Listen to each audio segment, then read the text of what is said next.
Where are you in your relationship with your mother now? It's been up and down, roundabout. Where is it now? Very sad. Very sad. To the point where you're the first person I'm going to say this to.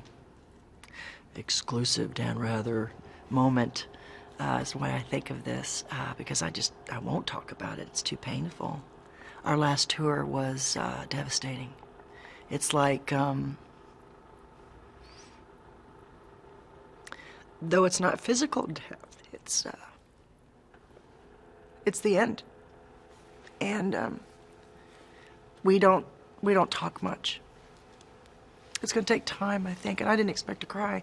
I think just because I'm a mom right now and dealing with teenagers, and paybacks are hell, I miss her, and yet she has to feel like, let's put it this way, I don't text her and say, hey, I'm in, oh, you are such a gentleman. Everybody look at this. This is like serious, gentleman. She is at home probably wondering where I'm at, what I'm doing. And I think she misses the road. I make up that she is struggling with, not being with me because we've been together more than we've not. So it's really strange to go about this professionally, that she's my mom, and we just don't talk. Why is that? I think there is a natural thing that people go through. I don't care for the word retirement, so I'm not going to use that word. I will say transition. I think the transition from going 100 miles an hour every day, now think about it, she had costume changes, we had major production. You go from being that center of attention, thousands and thousands of fans every night. I mean, we had 2 meet and greets, they were so big. Too many people, too much of a good thing, to sitting at home and listening to the silence has to be debilitating at times. And for her, she's so emotional and oh God, she loves a crowd. I think even more than I do sometimes, because I'm very introverted, believe it or not. And I think we used to talk a lot about, Mom, you love this more than I do. I love the music and the people. Like, doing this was more about you as a person. Thank you. I mean that, and I want to answer the questions that you have because I think I'll learn something, maybe even about myself. I don't know. I just think it's an opportunity. And the fact that Mom doesn't have it, I definitely have survivor's guilt of feeling like I'm going on without her. I don't want to dwell on this, but I want to come back to the relationship with your mother and the rest of the family. Correct me if I'm wrong. You all live on a farm, one piece of property, as Yes. it were. But you have separate places on this Yes. piece of property. And you seldom, in some cases, don't see each other? No. Well, tell me about that, because that would strike some people as weird. It is. All families are weird, and they have their set of circumstances. The only thing I have in common with my sister is a father missing and a mother that's both of ours.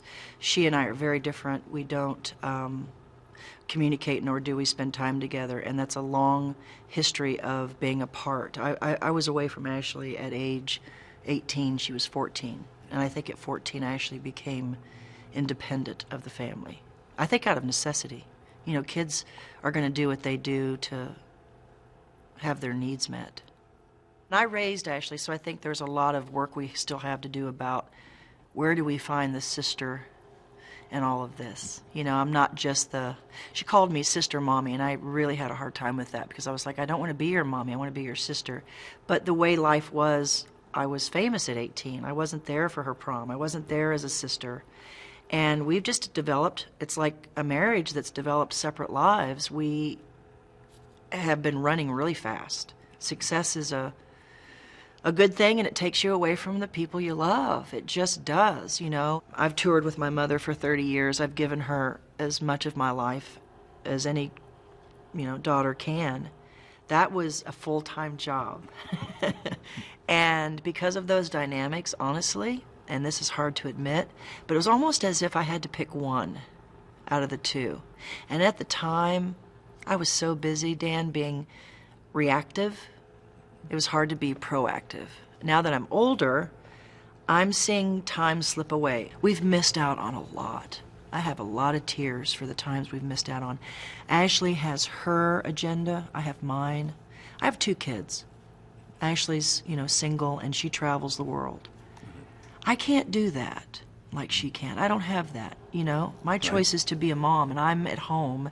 And if she's texting me from Scotland, that's been our life. Does that mean that, they don't get along and we disagree on everything? Can you tell me any sister relationship that has a, you know what, you're right.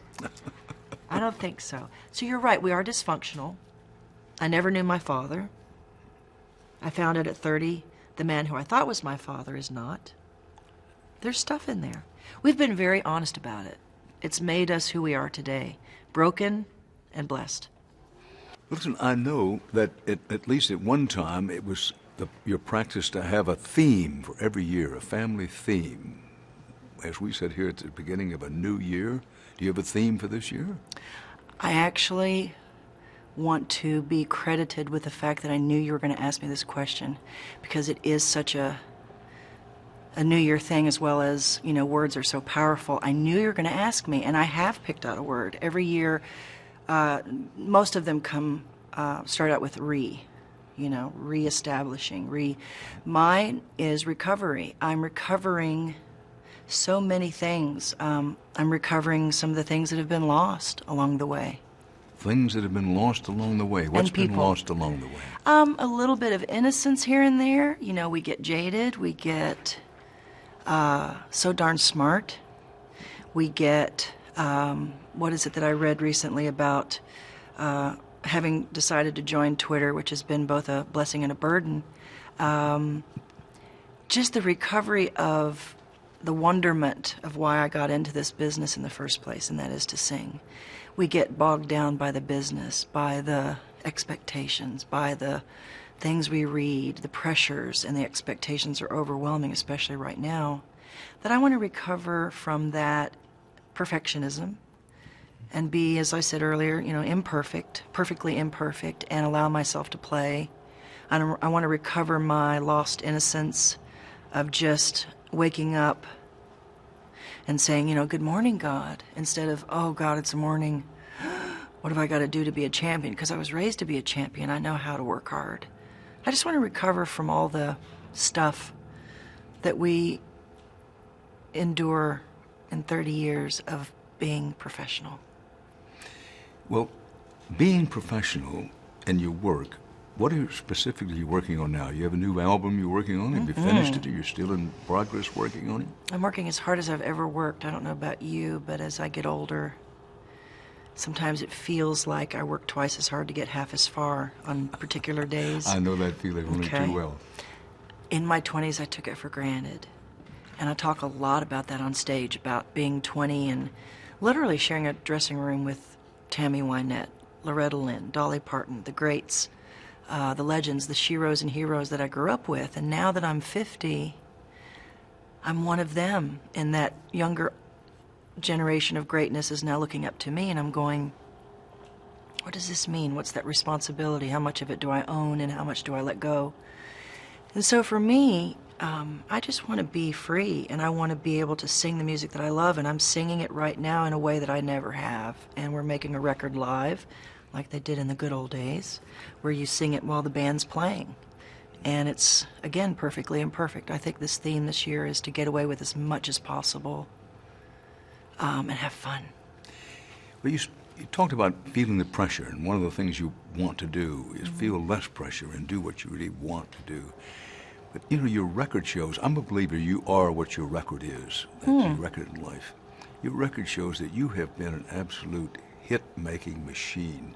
You've had, I don't know, at least 18 number one hit songs. I've lost count. When you go in and you're involved in your work now, do you feel that pressure saying, listen, everybody expects me to be a hit machine, I've got to be a hit machine this time. Do you feel that pressure? Not this time. I did.